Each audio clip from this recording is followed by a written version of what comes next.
And I believe that's most likely when we got kind of in this struggle by the bar area, because I remember my feet slipping on the tile as he was slamming me from the wall to the countertops. At one point, he has me up against the wall and he's punching the wall. He had my, nightgown and it kind of ripped it off my chest. I remember at one point he's teasing me, taunting me that he has my breasts in his hands. My nightgown came completely off. It was ripped off of me.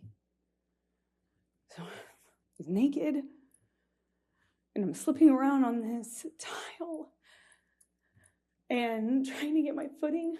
And I remember slipping on this tile. Glass was underneath me, and I remember just trying to get my footing. I felt really destabilized and felt really vulnerable. I'm naked, and he's flinging me around, and at some point, I'm up against the wall, and he's screaming at me that he hates me, that I ruined his life. I remember I ruined his life over and over. And he starts punching the wall next to my head, holding me by the neck. I get free from him. I kind of step back from him, and it's like his energy shifted to the phone.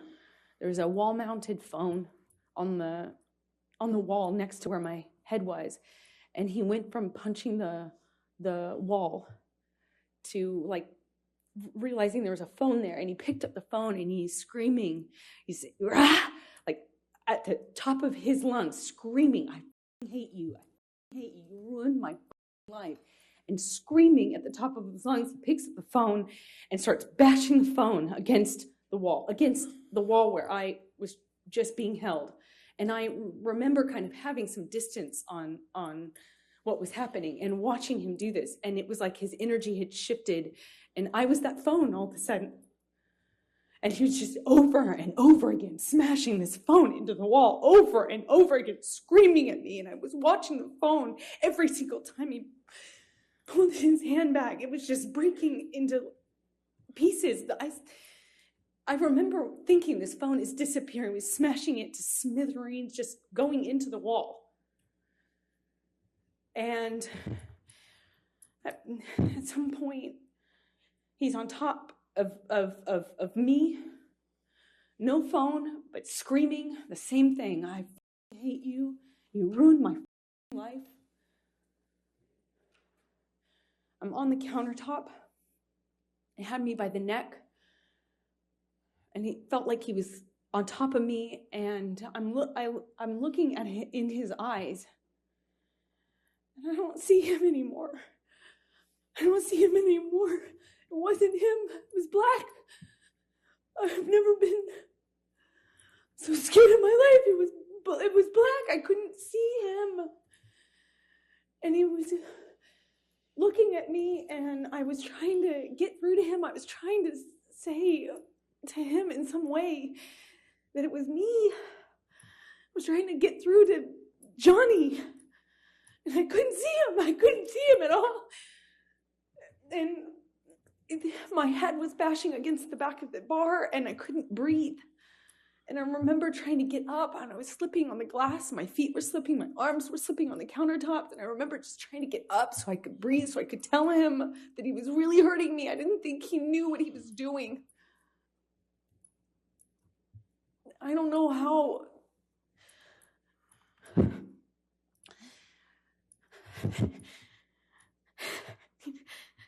Sorry.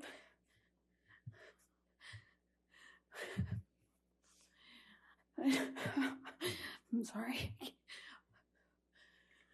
I couldn't breathe. Please. I don't know. Please, I don't want to do this. I don't want to do this.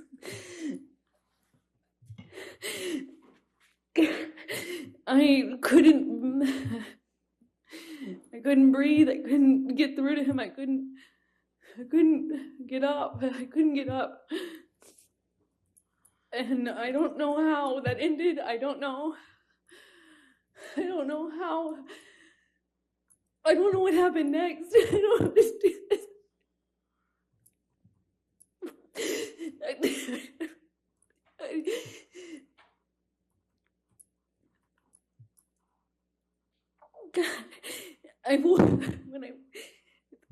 The next thing I remember,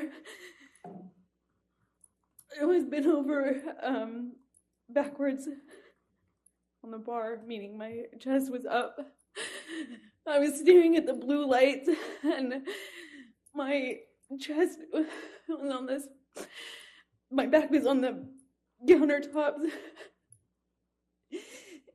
and I thought he was punching me. I thought he was. I'm sorry.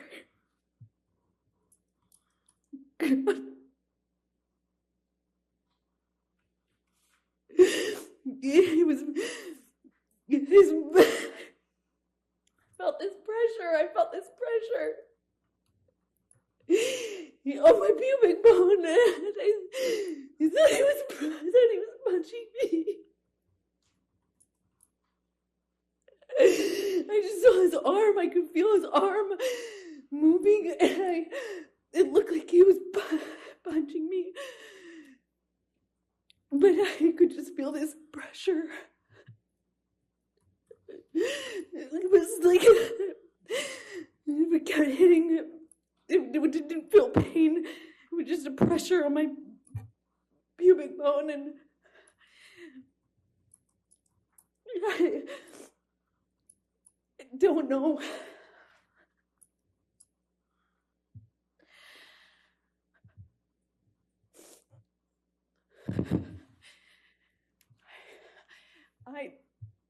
I don't remember what I said. I just remember being really still, not wanting to move. I remember looking around the room. I remember looking at all the broken bottles, broken glass. And I remember that it's just not wanting to move because I didn't know if it was broken. I didn't know if the bottle that he had inside me was broken. I couldn't feel it. I didn't feel pain. I didn't feel pain. I didn't feel anything. I didn't want it. I looked around and I saw so much broken glass that I didn't know if he would know. If he would know, I didn't know if he would know if it was broken or not. And I just remember thinking, please, God, please, I hope it's not broken. I don't know how that ended. I don't know how I got off the countertop.